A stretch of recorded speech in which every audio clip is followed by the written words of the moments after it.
Welcome to Everything Homestead. Today I'm going to show you how to take canned food and dehydrate it. The number 10 cans of corn that I have, it's been sitting on the shelf for several years. It expired a couple years ago, but they're still good to eat. The expiration date is only for inventory on canned goods. It's not that you have to throw it away immediately. With any kind of canned food, you can dry it out just like you would fresh or frozen. Today I have 8 cans, number 10s, that I'm going to dry so I can get some room on my shelf.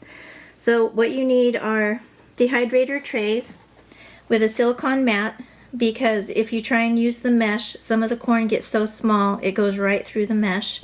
You're going to need a bowl, or you can do this over the sink, but I'm going to use a bowl and catch the liquid, and a colander to catch the solids, and a can opener.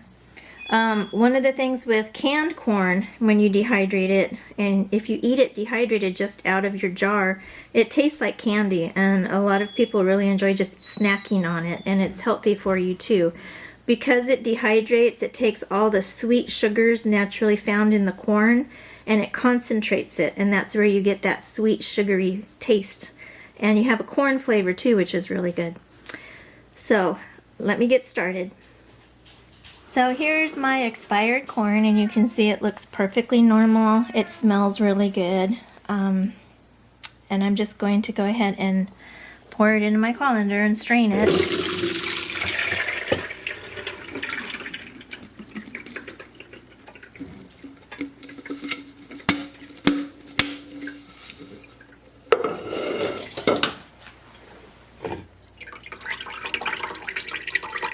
As soon as it's done, I will pour it directly onto my dehydrating trays. It's so easy.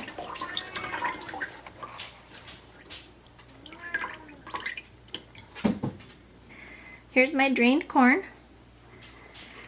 I'm just going to put it on the trays. And again, if you've watched any of my dehydrating videos, I go for the high look. As it dehydrates, it shrinks.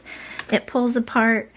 I don't see the reasoning behind making every single little piece like separate from itself.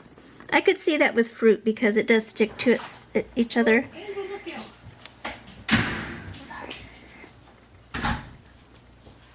But for most foods, you can just stack it on top.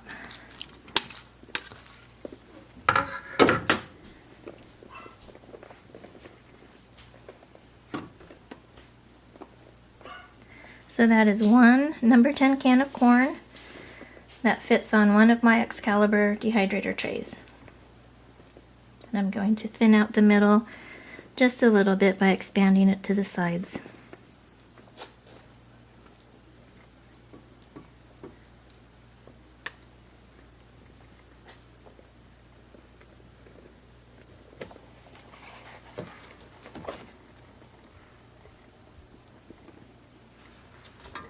I'm going to get the last little bits out of here.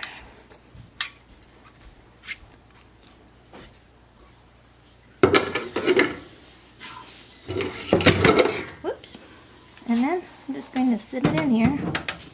Oops. There we go. And I'll do the next tray. So this is 4 number 10 cans of corn, and if you look, you can see that the trays are sagging and they're barely holding on. So I try and even it out, like there's more on that side. I want to make sure that the trays are not going to collapse. Normally I can get a whole number 10 can on here, but if I try and put more than that, they do collapse. They just bend too much in the middle and slide right off the shelf. So this will probably take 24 hours, and I wanted to show you too that in the center where all the juices collect, I try and make a little hole so it's not quite as thick there, and I pile it up around the sides, and that way it can dry out more in the center. The center is the last thing that ends up drying, and that can slow it down. I'll show you over the next several hours how I come back and I will move the corn around a little bit. You don't have to. I like to, so that there's more even drying. But yeah, this is one whole number 10 can of corn. So the corn is finished. I'm going to show you. It gets very, very small. Halfway through what I did, I forgot to get it on camera, but some of the corn in the middle was still very soft and wet, so I just moved it all around so that it would dry evenly. And as you can see, it's completely dry and crisp and everything. You can eat this just right like this right now, and it's like a crunchy treat. It's almost sweet like candy. And some of the pieces you can see got stuck together, but if you just push, they come apart. So stacking it up like that is fine. If you stack it too high, then the center will actually ferment before it has a chance to dry. So keep that in mind. But I usually can get one number 10 can per tray. And I get 4 trays in the dehydrator at the same time. So I can get 4 number 10 cans done all at once, and it's a lot of food.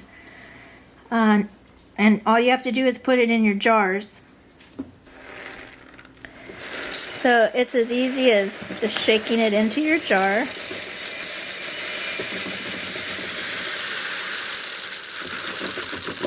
And then you will have some that are stuck a little bit. That's fine. It's just the sugars that have dried to the silicone, so all you have to do is kind of bend and they come right off. What I do is I bring it together and I kind of rub them.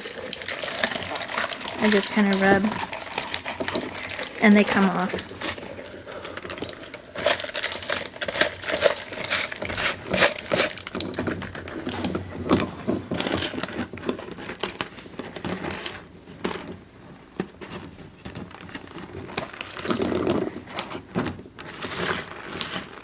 And instead of storing huge number 10 cans, now I can store 2 half-gallon jars.